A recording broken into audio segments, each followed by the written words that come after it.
Hi everyone, welcome back to my channel. My name is Mero and I teach creative people how to sell their art online, and this video is for anyone who wants to start or continue selling print on demand in 2023. This video is going to be broken down into 7 sections: the why, the how, the what, the who, the where, the plan, and the if it's actually worth it. Everything I'm saying in this video comes from my opinion, my personal opinion, as well as my experience doing print on demand since 2017, as well as pretty much living online and doing affiliate marketing and all this thing from, I keep saying a decade, but I think it's over a decade now, as well as the experience of clients that I used to work with or for from 2015 till 2022, and the experiences of you guys, the viewers who chose to share things with me on a deeper level since the start of this channel in January of 2021. And I hope that you would like this video, and I hope that you will not get too discouraged, all of you who think that, hey, I'm just gonna design based on keywords and make a lot of money,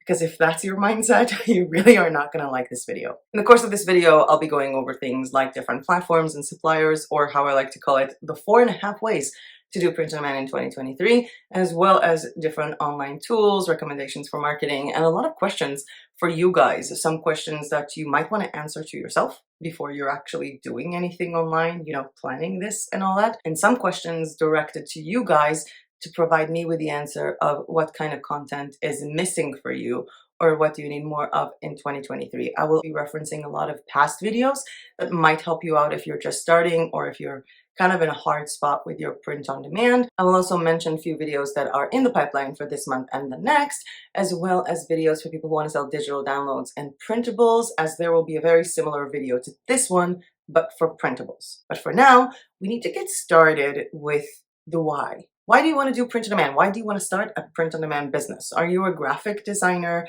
that has a lot of experience and just heard about print on demand going like, this is a nice way to make more money and I can stop working for clients? Kind of like I did in some point in my life. Are you someone who is sitting at home due to illness or being fired, or even on retirement, and just want to do something with that creative outlet? You want to design gifts for yourself, for your friends, for your family, and hey, maybe that would sell to someone else. Or are you a person who just thinks that, hey, I'm just going to design 30 designs a day, going to upload them to Redbubble, and I'm going to make 5 figures? Because if you are one of the last ones who think that this is an instant business that you can come to without any preparation, without any experience, and just succeed, I'm pretty sure you heard some bad advice from other YouTubers, and I hope that this video will actually get you in the right path. Or even maybe you shouldn't do this, because the why is the controlling factor of anything that I'm going to do. I mean, do you want to start print on demand because you need money now? Because if you have zero experience with design and with marketing and you need money now and you're able-bodied, my recommendation would be to go and find a job. And I'm not saying this in a bad way. I feel like so many gurus out there are making it sound like the 9-to-5 job is like the worst thing ever. But I don't know if you guys know, Detour Shorts Juna had a video about his productivity routine while having a 9-to-5 job, while being a YouTuber about print on demand and doing print on demand, because a lot of times the job doesn't have to be that bad, and we work for money and it doesn't have to be something bad. I know plenty of people who, while working on their print on demand business, have very insignificant jobs or took internship positions in companies that will help them learn marketing or design or all that. So if your why is because you need money now and you have zero skills, I would really recommend trying to find something else other than print on demand. But if your why are any of the other reasons, then pay attention to this video. My personal why when I started, and it was with Society 6, was I was home, I was injured, I couldn't work. It was a really rough time in my life. And then I discovered Society 6 and I was like, oh wow, I can put my stuff on a curtain and stuff like that. And I had some friends who were like, oh, can you design me a bath mat? Can you design me this? And it really started from that. And I was also doing blogs for affiliate marketing and writing about stores. Like, I would charge people money to be actually published on my blog to recommend their store. I had various shopping magazines online, and one of them was relating to babies. And I noticed that Redbubble has baby onesies or baby clothes that I can actually make myself, so I don't need to just recommend other people's products and become their affiliate. I can also just create it myself. And along the years, my why has changed so much, and I feel like in the past year, when I've been doing YouTube very seriously and also investigating all these platforms and tools, my why kind of disappeared, which is why I was at the beginning of the year slowly losing interest in a lot of platforms. But now, when I found my why, and that is to spread joy and happiness and self love throughout merch, I feel like my path is clearer than ever, and it actually makes me happy thinking about print on demand rather than makes me stressed. So what is your why? Feel free to write it down in the notebook or in the piece of paper that you have, or even in the comment section down below. And don't worry about writing comments that are too long. I actually really like long comments. After the why, it takes me to the how, or again, as I said in the beginning, the 4.5 ways to print on demand in 2023. The first is using a marketplace that is a supplier. The second is selling on your own shop using an external supplier. The third is selling with an external supplier on a marketplace. The fourth is using a supplier that gives you a website. And the half, I don't know how to do this with my fingers, is actually bulk ordering either from China or from other print-on-demand suppliers that have various discounts and managing the entire thing for yourselves, like a normal store with stock and everything. And let me elaborate on these for a few minutes. There are pros and cons for all of these things, and I think the biggest pro when we're talking about starting with a marketplace that is a supplier, for example, Zazzle, Redbubble, Society6, is that you have almost zero responsibility about what's going on. I mean, the person that buys from you pays the company makes it and ships it to them. You have no take in this. You don't have to pay for the products. You are not needing to count your commissions and issue invoices to each and every client. You don't do customer service. And once a month or once whenever you reach a certain amount of money, you just get your commission, and it's like one income from the entire platform. You also don't have to actually build a shop.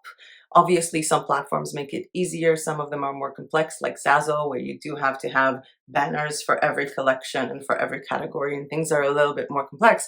But it's not as complex as building your own shop on Shopify or, I don't know, using Hostinger on WordPress.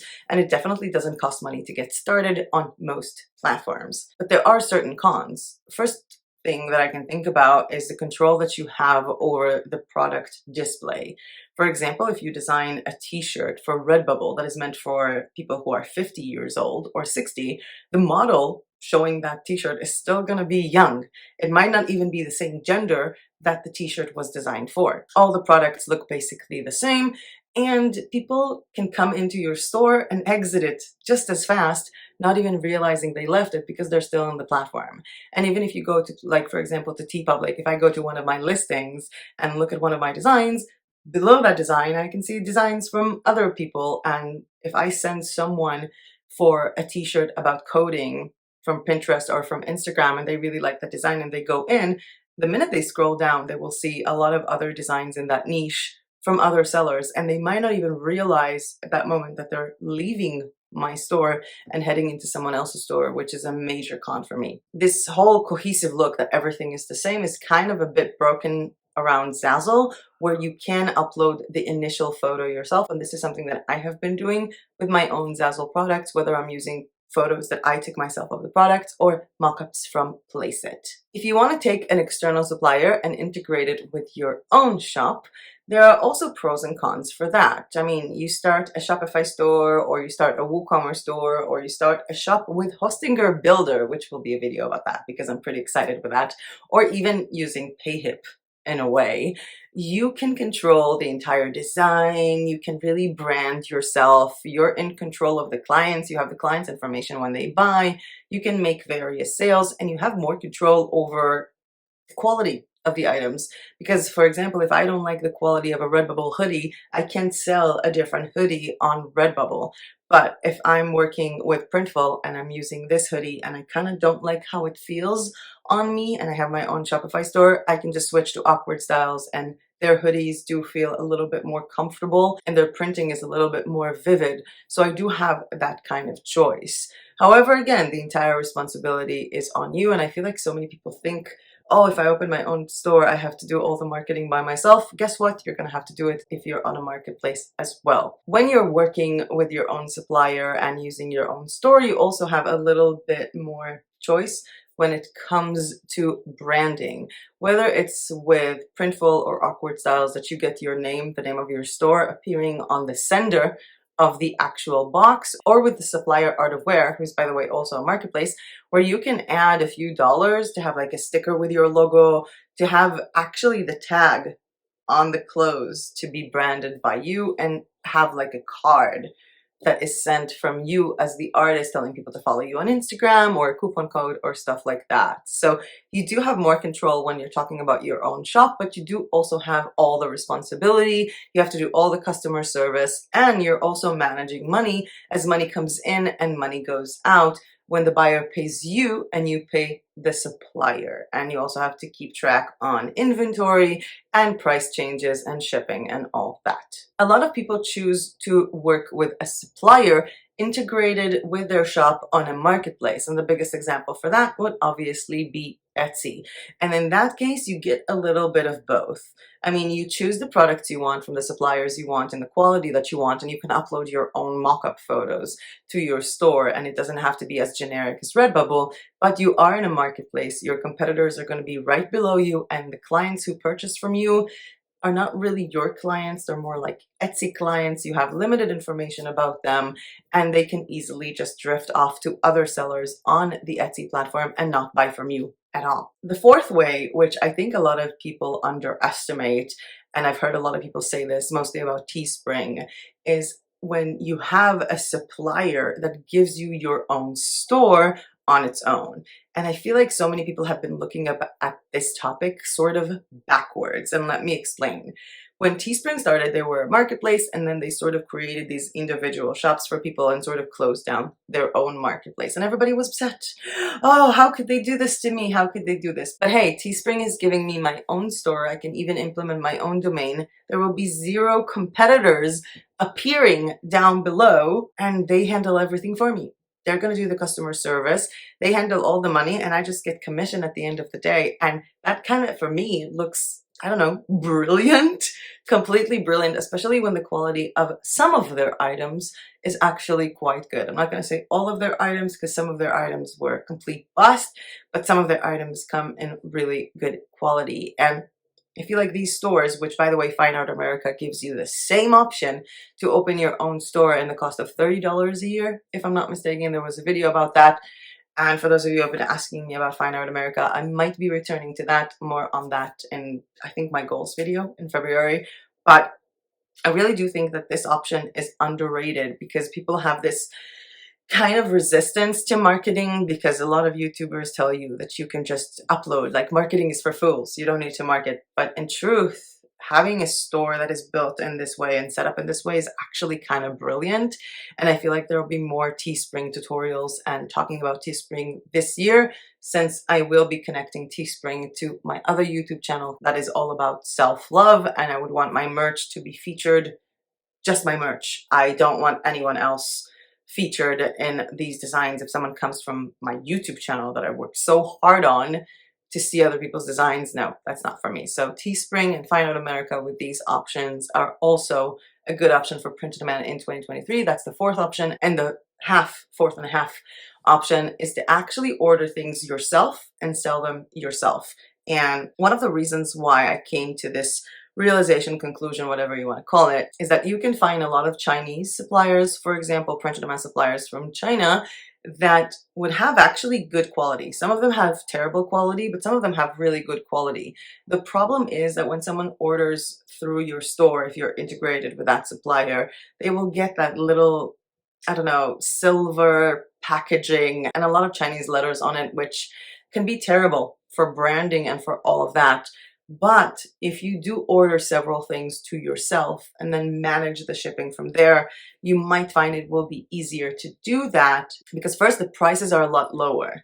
So yes, you do have to pay for the shipping from China to you and then from you to the customer, but the prices you'll be paying for the original product would be very, very low. And the difference can be from like $7 or $12 for a shower curtain from China to $60 shower curtains on various other platforms. So there is a lot of margin in there. And you can also utilize that when creating bundle packages.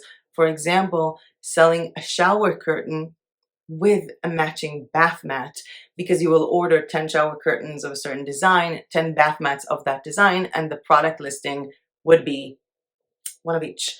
This is actually something that I'm really excited about and I really want to do, but unfortunately, since I don't have a fixed home base and I might be leaving Bansko, for those of you who don't know, I've been living in Bansko, Bulgaria, but because I plan on moving at the second part of the year and will probably be either traveling or relocating, I will start that part of my business much later because I just can't walk around with all this stock and work without a permanent fixed address. But this is something that really excites me and I really want to do because I want to have that control over the packaging even. Like if I'm thinking about this, I would love to have several notebooks or stickers that will be sort of a set that comes together in a box that is pretty. And even when I think about my puzzle collections, I would like to send this to someone myself with a branded box. So that is the fourth and a half way to make money with print on demand, or to do print on demand in 2023, which will be to order stock to yourself and then ship it further to the client when it's better branded and you have more control over the shipping and the appeal, I think, of the whole process. It's more of your actual business in my eyes. The thing is that you don't only have to work with suppliers from China. I mean, you can test them out and check out how they work. You also have the option to work with a lot of suppliers who don't integrate with any kind of shop because you're ordering it to yourself. And in that case, I would recommend checking out Alibaba because they do have, you know, your own customizable products that you can order from them. Or you can actually contact several of the big print-on-demand providers and see if they have a special price for bulk.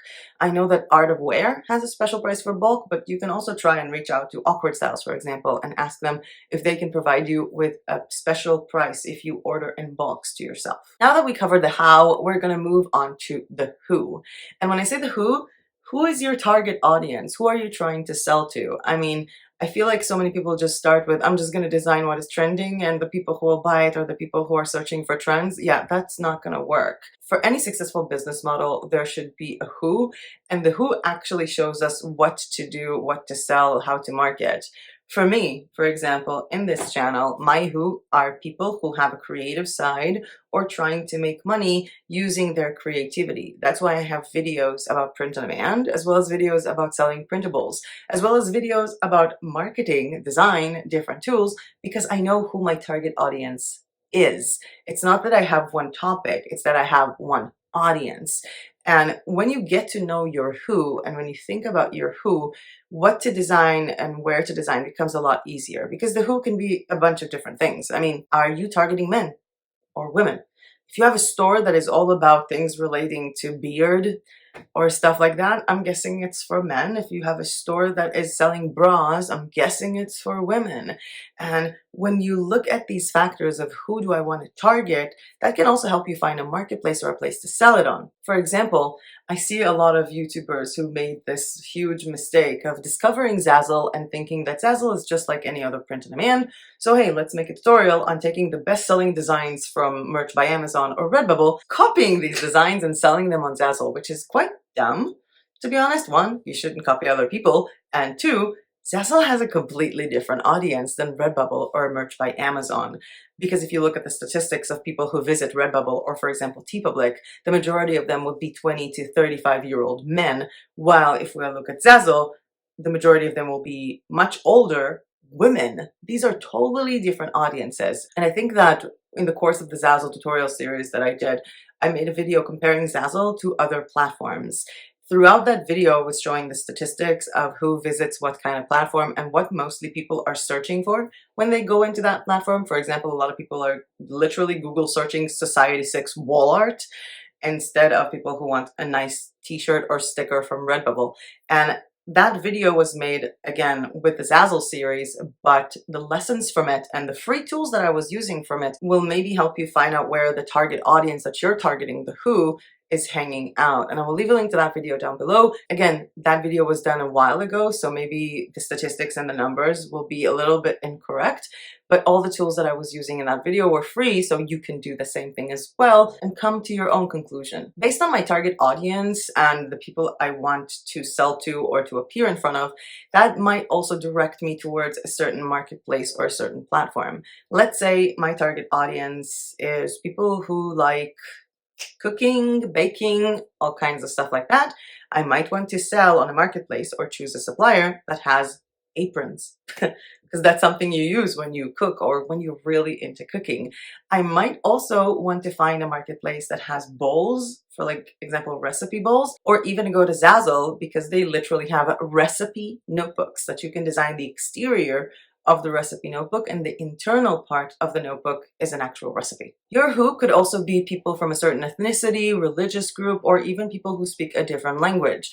For example, I do have some designs on TeePublic that sell quite well that are in Hebrew and a bit religious, like they're a little bit Jewish related and in Hebrew, because guess what? There are religious Jewish people who speak Hebrew even in the United States or Australia or Canada that have money to buy print-on-demand items. Now, a lot of people forget that we don't have to design just in English. You can design in Spanish or in French or in a lot of other languages.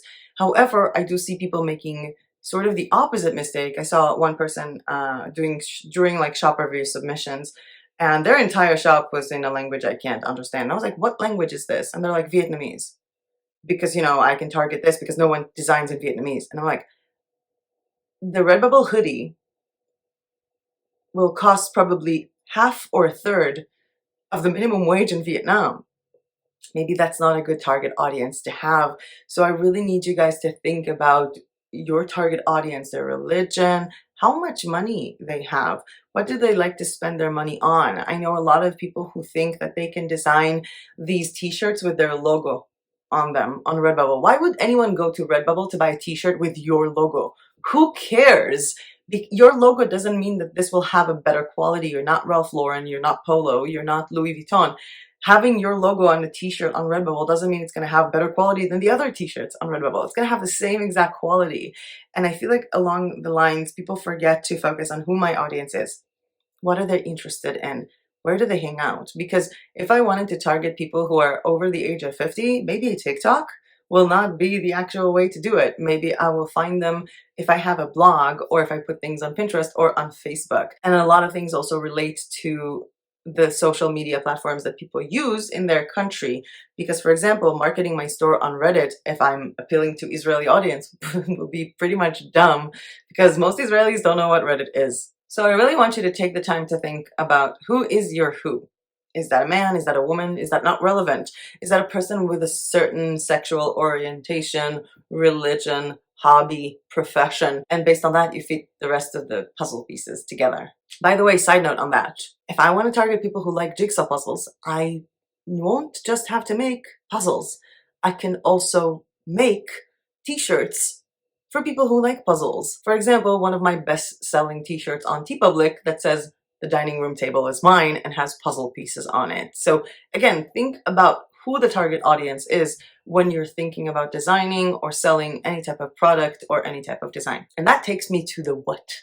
What are the products that you want to sell? Because based on the what, we have a lot of decisions that will come up after that. If I want to sell personalized items, I cannot do that on Redbubble or Society6. I mean, I can't design a mug on Society6 for a girl named Marie unless I just design Marie and then think about designing all the names. I have to have a platform that allows the client to customize or me to customize on behalf of the client. So if I do want to sell personalized items, whether it's complex personalized items like wedding invitations or simple items to be personalized like name or photo inside that product to be personalized, I will have to either do it with a supplier, for example, Printful, that actually has an option to sell custom things on Etsy, where if the item is customizable, when a client orders it, it doesn't print the product. It waits for you to change the file so that you can change it to the file that the client wants, i.e. their name or their photo or both.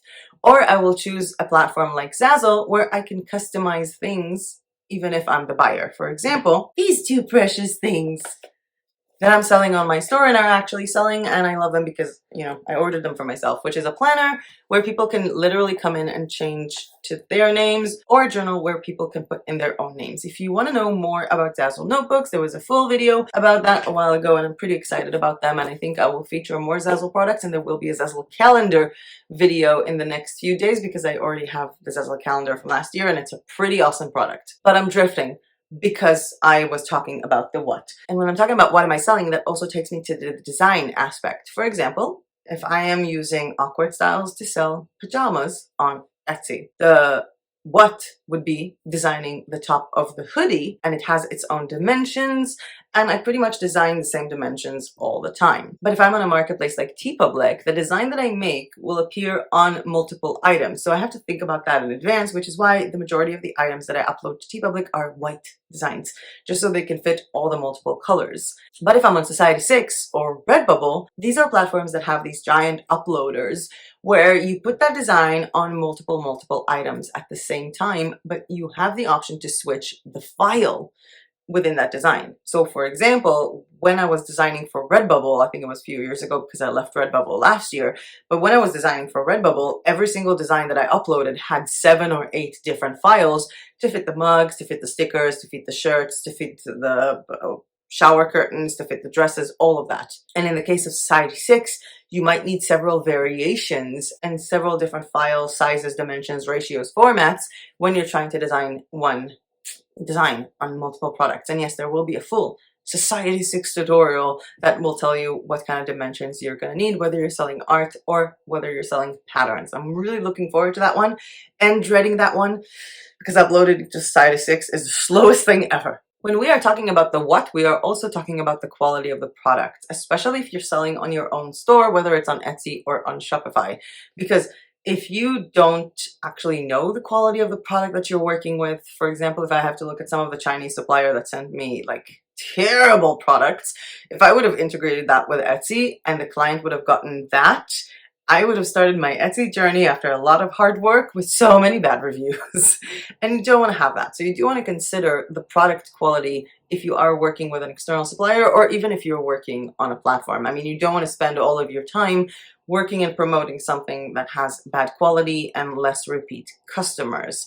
If you don't have the money to start investing on testing out all of these platforms, I highly recommend a full playlist that I have checking out print-on-demand products and showing you their quality. There are so many videos on that list. I don't even remember how many. But while that playlist might be able to tell you what are the bad products, the good products can also be a factor of what you upload. Because if I got a really high quality print from Awkward Styles and I do love their wall art, you might not get the same quality print because you might not upload the same quality file as I did. And even when it comes to stuff as simple as text, I can tell you that a lot of times we have a very big difference between a virtual mock-up and how things are actually printed. And this is something that I saw in the Printful Insiders group. They have a group for sellers. There was this guy that was selling, he was selling on Etsy, and he wrote that he can't believe how many bad reviews he's getting on the Bella Canvas t-shirt, which is supposed to be like the best or the most simple quality t-shirt. And as I was looking at the specific design that he was getting bad reviews, the t-shirt was one of those heather fabrics that was like dark gray, and the text, the font, was light gray and super thin. It's not a problem of the quality of the t-shirt, it's a problem of you as a designer putting very thin font in a very similar color to the t-shirt, creating a t-shirt that basically no one can read. So I do want you to think about the what in terms of what am I designing, what is the quality of the item that I'm designing, and do I know how to design a product? Because there is actually a big difference between being a good graphic designer and being a good product designer. I think that while doing the what part, the best advice I have to give you is to ignore other people's advice. I know it sounds weird, but I've seen so many YouTubers who think that print on demand is just t-shirts, or, you know, how can you make money from a certain store? And there was one YouTuber, I'm not going to mention by name, that does shop reviews, and he was looking at a shop that one of the viewers of this channel submitted a long time ago, and he was like, you don't have t-shirts. Why do you have shower curtains? Who buys shower curtains on Redbubble? Like, why do you have patterns? I don't think that this is gonna sell. And she sent me the link to that video saying, oh my God, he was literally showing the shower curtain that makes me the most amount of money, because she's selling that shower curtain over 20 times a month. So try to ignore what other people are saying in that sense. And I'm not saying trying to ignore someone who tells you your designs are not good, but a lot of people come from thinking, oh, only t-shirts sell or only keywords sell, when in fact, shower curtains have been one of my best sellers, along with stickers, the A-line dress on Redbubble, in a time that I had 20 designs. I've had 20 designs on Redbubble for years, and they were selling. So try to ignore that bad advice, or maybe to filter it out. And at the end of the day, it all comes down to one thing. Do you think someone will buy this? Because when I was looking at the beginning of my print-on-demand journey, I was thinking, oh my God, okay, these t-shirts and hoodies are super expensive. I'm not going to buy something that I can't try on. Why not like design shower curtains? Because these are things with a standard size. These are things that no one can like say, oh, it doesn't fit me. Or the purpose of it could be quite unique. And I think that a lot of people would like to have a nice bathroom with a unique shower curtain that is more of a unique experience of purchasing than just buying another t-shirt. That was like my mindset back then. But I really want you to try and ignore the things that like the items that people tell you are not selling. And I keep getting this question, what is the item that sells most on Zazzle? Do you know what the item that sells most on Zazzle is? The item that is well designed and well marketed. There is no one item that sells best. I know so many people who sell so many like invitations and greeting cards, and I'm not into that. I don't know how to design invitations to a baby shower for the life of me, or to an American wedding, because I don't know anything about these things, but I can design a good puzzle. I can design a good notebook, because this is where I'm coming from. So I want you to think what you can design, what the quality of it is going to be, and again, who's going to buy it, because the person who's going to buy it might not want just a t-shirt. And again, I'm not against t-shirts or against hoodies. I'm just saying, open your mind to the fact that what can be something different. Because I remember there was a YouTuber, I think it was like 6 months ago. Oh my God, this new way of doing print on demand, mugs. I sold mugs with Printful and Etsy 4.5 years ago. It's nothing new. Open your mind to the fact that there are so many other products out there.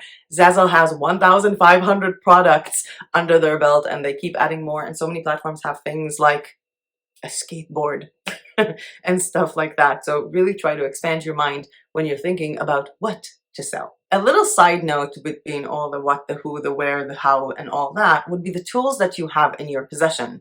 Do you have Photoshop? Do you have Affinity Designer, Procreate, Clip Studio Paint? Are you using Canva? Are you using KITTL? Maybe you're not using any one of those and you just have some sourced graphics that you got from Creative Fabrica and you want to use that. So I want to give you a little side note about that to prepare you for not being banned.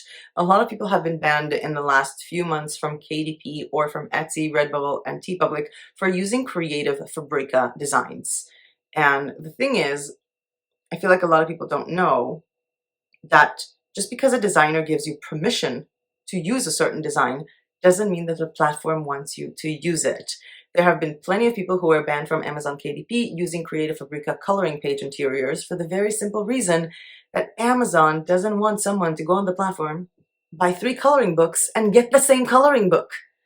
And also on Etsy or on Redbubble or TeePublic, they don't want to have the same t-shirt design. So just downloading these t-shirt designs from Creative Fabrica might be legal to download and use, but will get you banned from platforms. And the best way to explain it is by simply thinking about, what if you have a child and that child is allergic to peanuts? Now, in your country, hopefully, buying and selling peanuts is not against the law. So someone can go and buy peanut cake and peanut cookies and peanuts if they want.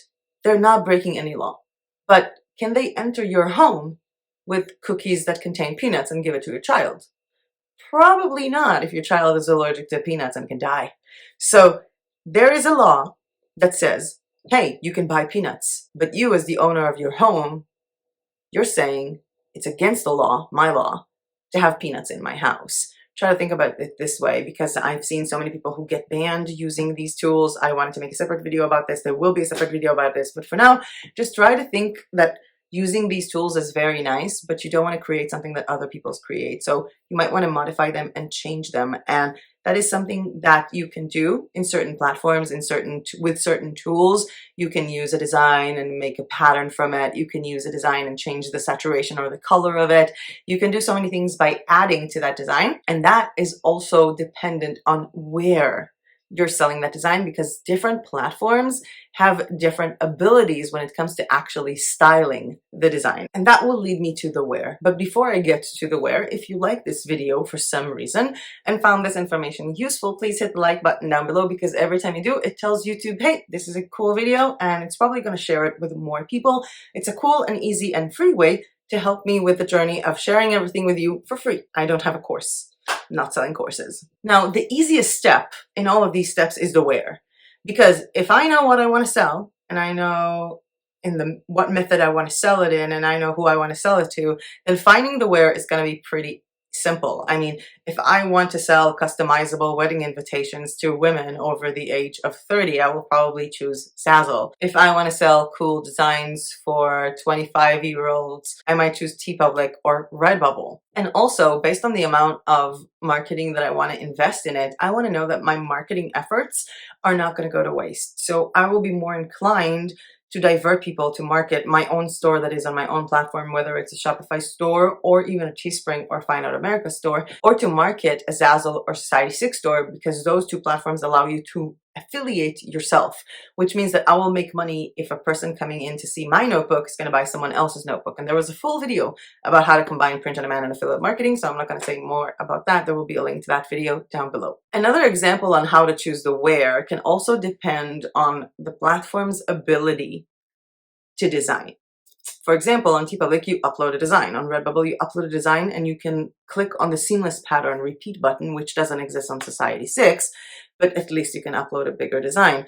But if I'm looking at a platform like Zazzle, for example, if I am not designing something from scratch myself, I don't have these design tools, and I'm going to take the example of one of the latest products that were uploaded to Maytribe, which is the watercolor graphic bundle that you can buy and use for commercial purposes. You can use one of these backgrounds and put it on a pillow, and then on Zazzle itself, create a custom name or a custom initial letter pillow. You can also use some of the watercolor shapes that I have in this bundle and sort of align them on a thank you card or an invitation and adding the text from Zazzle. You can also just flat out use these elements to create something like a shower curtain or wall art by collaging them around, because that is one of the abilities of Zazzle. A different example could be, for example, if you got watercolor flowers from Creative Fabrica and you're using them on awkward styles. You don't have to go to Canva or KITTL or anywhere. You can go directly to awkward styles, and let's say you want to design a necklace package. They do have jewelry. Their jewelry is on their way to me. I can't wait to review them with you guys.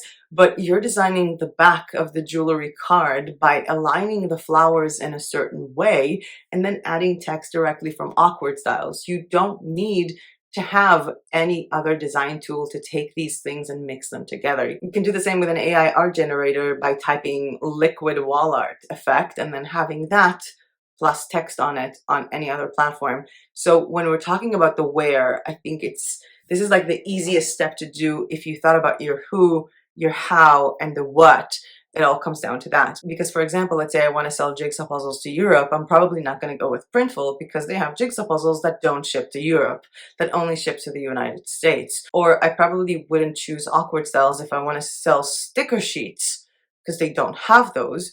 Or I won't choose Zazzle if I want to work on my own shop with my own domain. So whenever you're doing that who, the how, and the what, that's supposed to lead you to where eventually you're going to sell your print on demand, what suppliers you're going to use, and basically leading me to the last part, which is the plan. What are you going to sell? Who you're going to sell it to? Where are you going to sell it? And how are you going to market it?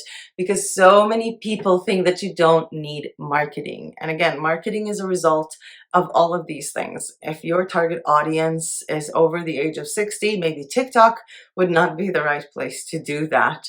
If you don't have any videos, then TikTok is definitely not the way to do that.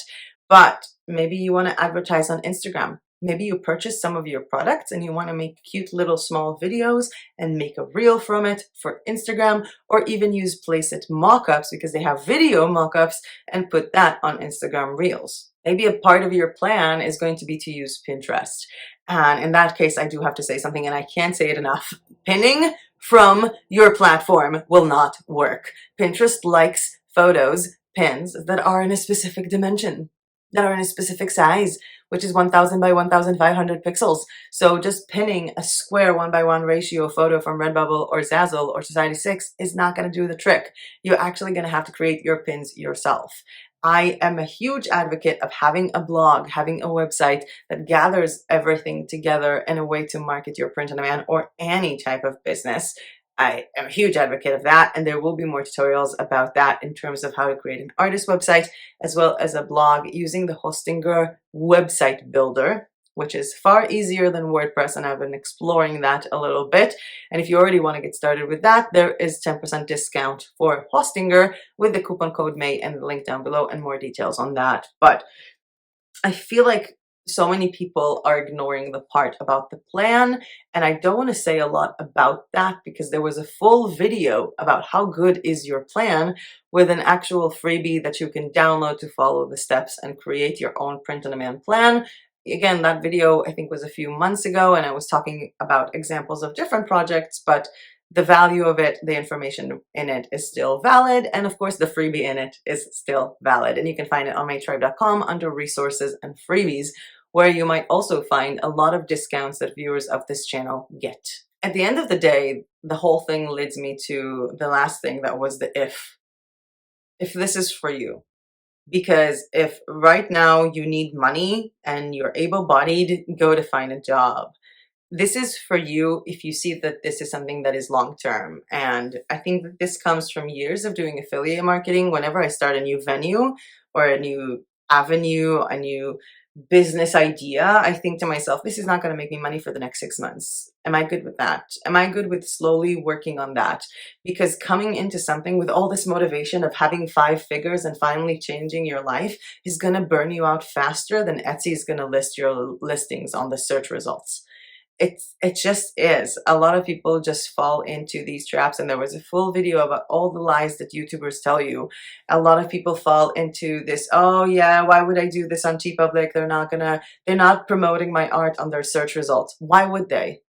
TeePublic, Etsy, Redbubble are not non-profit organizations. They are organizations for profit, and they will put on the front of their search results the products that are most likely to sell. So when I started TeePublic, I was promoting my own t-shirt designs. They sold, and now TeePublic is recommending me. So it's a little bit more passive, and I don't really have to do anything about it, even though I know if I do a little bit more marketing, I'll get more from it. But I feel like so many people are looking into this as it's oversaturated. What isn't saturated in this world? Are you kidding me? How is this saturated? Why would anyone try to sell anything online when people can go to IKEA and buy it there? But the thing is that I just completely ignore the saturation thing. I completely ignored working on my curtains project, working on my jigsaw puzzle project. I started a YouTube channel to promote mental health and self-love journaling. Do you have any idea how many people have a YouTube channel about journaling or self-love or self-care? I don't care, because I feel like I have a different message to bring out, and I'm selling different products. I mean, do you have any idea how many people are selling planners? But I think that this is a good one, and I'm going to try and promote it, and I'm going to see if it sells. I'm going to completely ignore anyone else who's doing it. And to be honest, having competition is not bad. More people selling something means more people are interested in that thing. So it's not always a bad thing. And I feel like so many people are so stuck in this is oversaturated, this is oversaturated, I'm not going to do this because this requires marketing, and all of these limiting beliefs that are actually not true. Because to be honest, to know if this is worth it for you is to ask yourself, do I have something to design that is actually interesting? Do I know a good platform to sell it on? Do I know how to market it? Am I willing to learn all of these things and give it a try, knowing that it will take a long time to succeed, and actually giving it a try? I remember getting these messages from like, can you help me with my Redbubble store because I have to make it work. I need to make money. So why this? Why this? If you really have to make money, why do you have your why do you need your Redbubble store to work? Why not a different store? Why not sell printables? Why not answer online surveys? Which a lot of the people viewing this channel actually told me they made more money this year answering online surveys than doing print on demand. You can also just open a blog about anything and put Google ads on it or affiliate links on it by blogging about fishing or whatever topic that you like. You don't have to do print on demand. Think about your why, your what, your how, your where, your who, and if this is worth it for you, and reach your own conclusion. And of course, feel free to share that conclusion with me in the comment section down below. Now, I did mention a lot of different things here that I want to make for this channel, like a video about Society 6, a video about Zazzle. I'm going to make another tutorial about TeePublic. There will be website tutorials, but I am looking for your opinion to narrow things down. And if I said anything throughout this video that you would like me to expand on to make more videos about in 2023, or more like in the first quarter of 2023, please let me know that in the comment section down below. And subscribe to this channel if you're not yet subscribed, because I will be uploading more and more in the next few days after resting a lot in the last month and a half from YouTube and not filming. It's actually really exciting to be filming again. I feel like there were so many things that I wanted to say in this video, and I did write like a very long and detailed script for this video, and I don't feel like I followed all of them, and obviously I will be editing some parts of them out, but this is my intake, my 2 cents about print on demand in 2023. As I mentioned, there will be definitely more videos that are more specific on specific topics, but if you really think that you want to take 2023 and this timing, you know, this New Year's resolution or whatever, to really stick to your print on demand and try to structure it using goals, I will have the goal videos coming back on February 1st, but there was a video on how to set your own goals and make your own goals already on this channel, and I recommend that you watch that video next. But with that being said, that was it from me for today. Thank you so much for watching, and as usual, I'll see you guys in my next video. Bye!